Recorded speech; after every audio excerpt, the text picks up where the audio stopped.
Ale inú vec chcem povedať, lebo naozaj už niekto to povedať musí. Pozrite sa. To, že dnes sme v situácii, že nám za 10 dní môže vzniknúť vláda Roberta Fica s tými najväčšími extrémistami, akých tu Slovensko kedy malo.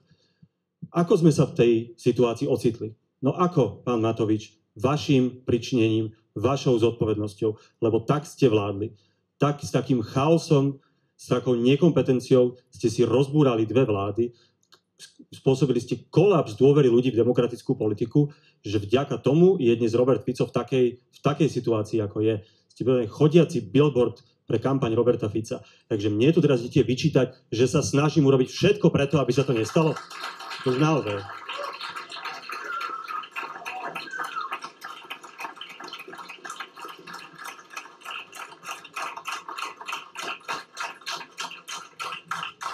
Dobre, pochopili sme. Páčilo sa vám to? Poďme ďalej. Pán Matovič. Čiže celkom dosť fanúšikov ste si sem donesli, ale nevadí.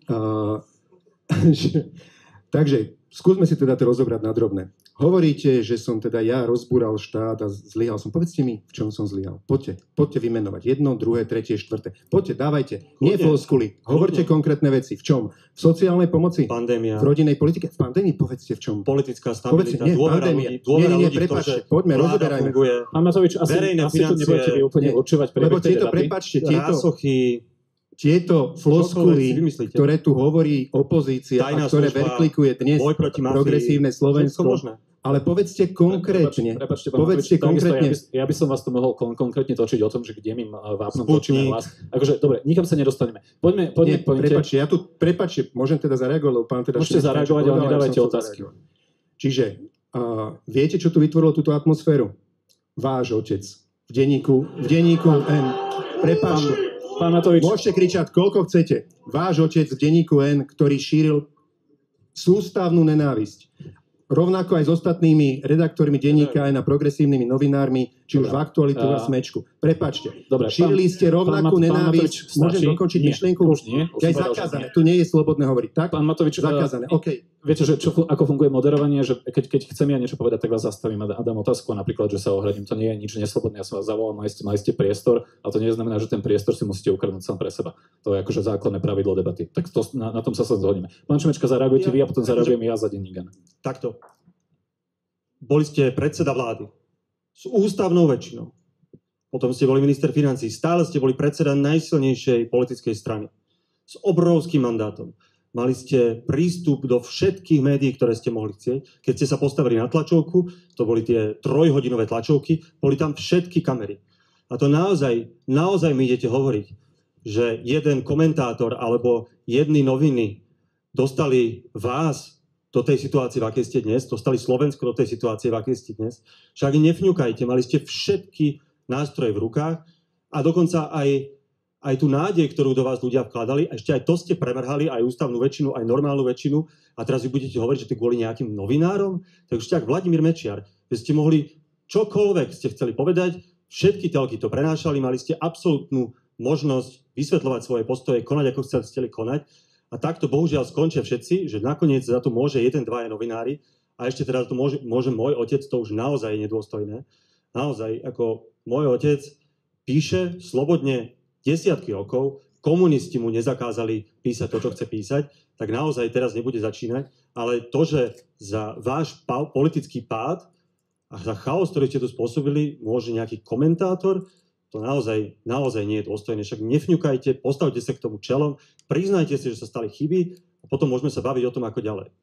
Zareagujte? Dobre. Čiže môžem súvisle zareagovať rovnako dlho, tak? Lebo iba aby som vedel, teda, že aké sú pravidlá hry. Pán Matovič, zareagujte. Dobre. Čiže, pán Šimečka, ste dospelý chlapec, nemusíte byť taký úzkocitlý. A keď som spomenul vašeho otca, tak som to spomenul preto, lebo veľmi dobre viete, prečo som ho spomenul.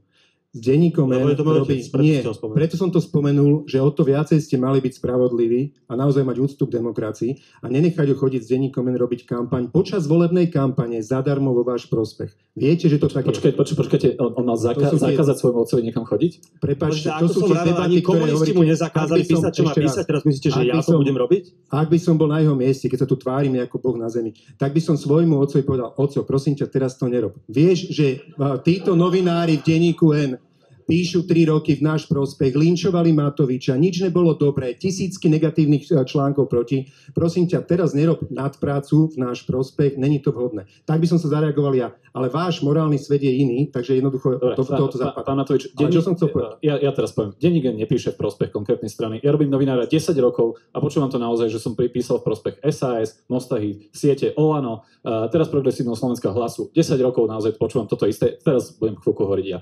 To je prvá vec. Po druhé, teda ako neviem, ale rodinní príslušníci, alebo teda keď je niekto rodina, to ešte neznamená, že majú úplne vždy spoločné názory, veď vy by ste to asi vedeli potvrdiť, že tiež sa ako nie vždy úplne zhodnete napríklad so svojimi súrodencami.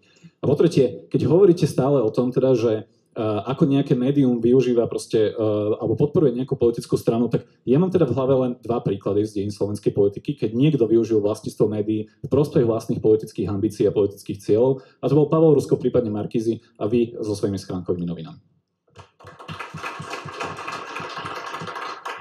A teda ešte si vyprosím, teda naozaj si vyprosím to, že hovoríte, že denník N šíri nenávisť. Ako vy ste v postoji, myslím, že v 17. minúte debaty Postoja ste o mojich kolegoch povedali, že sú to manipulatívne svine. Tak to ja si naozaj vyprosím, aby sme sa takto rozprávali, lebo to isté by som mohol hovoriť aj ja.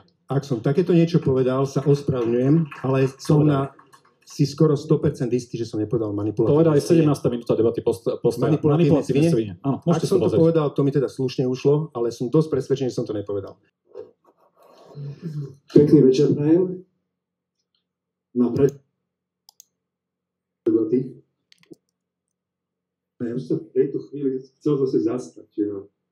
Páčil som vystúpenia Milana Krajniaka u Moniky Todovej, a to bolo dobre, pekné, všetko dobre sa to počúvalo. Na druhej strane si myslím, že presne tak, ako hovorí pán Hajko, že v tomto mimoriadne nepriateľskom mediálnom prostredí, progresívnom mediálnom prostredí, kde každý váš výrok sa snažia postaviť do iného svetla a vytvárajú tie médiá fiktívnu pravdu, bolo na mieste, že sa pán Majerský ako predseda KDH ospravedlnil, lebo jednoducho tie progresívne médiá to automaticky šúpli, že áno, Majerský predseda KDH hovorí o ľuďoch LGBTI, že sú priaga.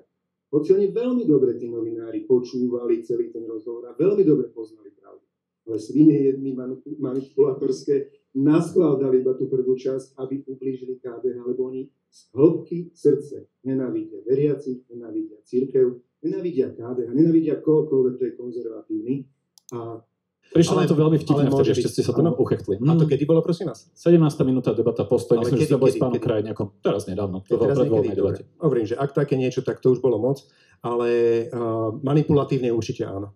Jednoducho 3 roky manipulácií, lží, linču voči Matovičovi. V najťažšom období pre Slovensko hrali ste len Haščákovú pesničku. To, čo robil Haščák po dohode so Sulíkom v svojich médiách, robili aj ostatné médiá. A toto tu nadstavilo atmosféru. A túto človeku, čo nerobili nič, ničím nám nepomohli, iba podrážali nohy, či pri 200 eurách, útočiť silou, mocou proti vláde. Prepáčte, dnes to ľudia nevedia. Tento človek vedľa mňa hovorí, že áno, teraz za 10 dní tu máme a hrozíme a bojíme sa, že Fico príde ešte s pomocou fašistov. A kto hlasoval za pád vlády? Nebol to ten jediný zástupca progresívneho Slovenska náhodou spolu so Smerom, s Hlasom, s fašistami? Neboli ste to náhodou vy, kto spôsobil tie predčasné voľby? Kto položil tú vládu?